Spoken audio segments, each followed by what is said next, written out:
Hello there, and welcome to another episode of Electric Sheep. Let's hurry up and get things going with the horror of the human. The horror of the human. You're telling me you've never heard of a human being? The chamber fell silent. The younglings shifted their sensory frills in confusion.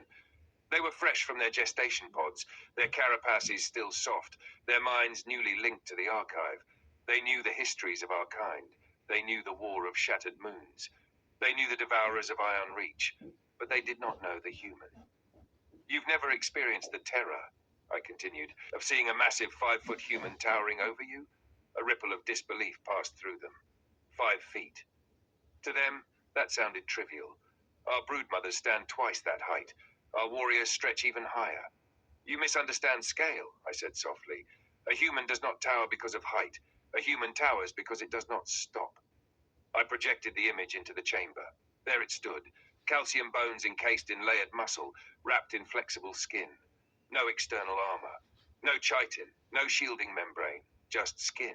And yet that skin closes when torn. Their bones, calcium structures, brittle by our standards, can fracture and mend within months. Months. They regrow, they recover, they endure. They are fragile, one youngling ventured. Yes, I replied, and that is the horror. They have mastered modern energy weapons, coherent light lances, projectile accelerators, fusion-driven artillery. They can reduce cities to vapor and turn night into artificial dawn. They pilot machines of steel and flame across vacuum and atmosphere alike. But that is not why they are feared. Strip a human of its starships, remove its energy rifles, leave it alone on a hostile world with nothing but sharpened sticks and rocks. It will still hunt. They once pursued massive beasts across plains and frozen wastes, creatures larger than transport haulers, clawed, fanged, armored in hide thicker than composite plating. The humans did not outrun them. They outlasted them. Relentless endurance. That is their true weapon. They will track prey over miles and miles through heat that would boil our hemolymph and cold that would shatter our limbs. They do not need to be the fastest. They simply need to continue. The prey collapses. The human does not. They wage war for generations, I said, dimming the projection to show their history. Conflicts layered upon conflicts. Empires rising and falling. Borders redrawn in blood and ash. They will fight and die for their planet, for their kin, for ideas invisible to the eye. The younglings' frills tightened. They adapt to any environment. They descend into oceans in pressure-resistant shells. They climb mountains where oxygen thins to nothing. They build habitats in vacuum. They terraform. They cultivate. They consume. I let silence settle again. We once saw them as vicious predators. Apex carnivores disguised in soft skin. When first contact occurred, some among us suggested preemptive eradication. The chamber darkened to the memory of that debate. We calculated their weaknesses, their limited lifespans, their internal conflicts, their need for atmosphere and water. We believed them manageable. I brought forth the image of a human soldier kneeling beside one of our wounded. When the Vorcha raiders came, I continued, it was the humans who answered first. Not for conquest, not for resources, but because we asked.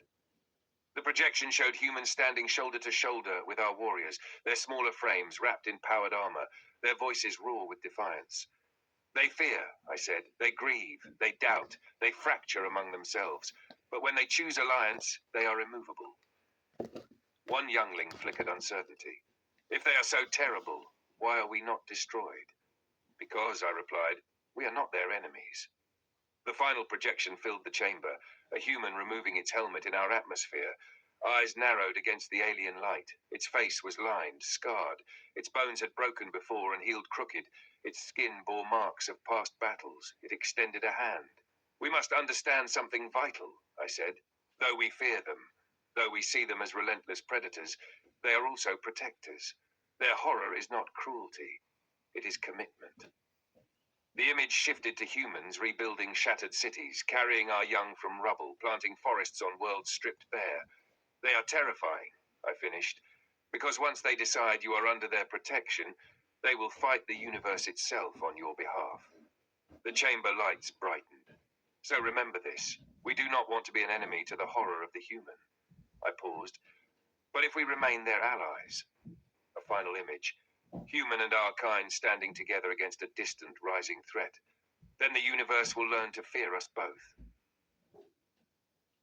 Well, I like that story. I felt like there were a lot of artistic choices made by ChatGPT that did kind of change the nature of the story to quite a degree. Where I had envisioned it as more of a neutral debate, ChatGPT turned it into a teacher speaking to young students, and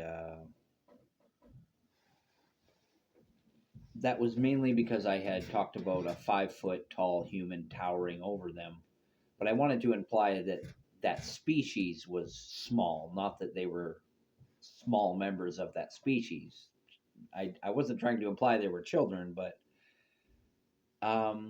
this is an interpretation, more than an interpretation, an alteration that changes the story and makes the audience seem, well, ignorant for a reason, because they are, sounds like they're freshly born, basically the way they're described, which I just didn't have any description on who the audience was. Which, when you leave no description, you leave yourself open to somebody else, maybe a machine, to fill in the gaps. And this is what you get.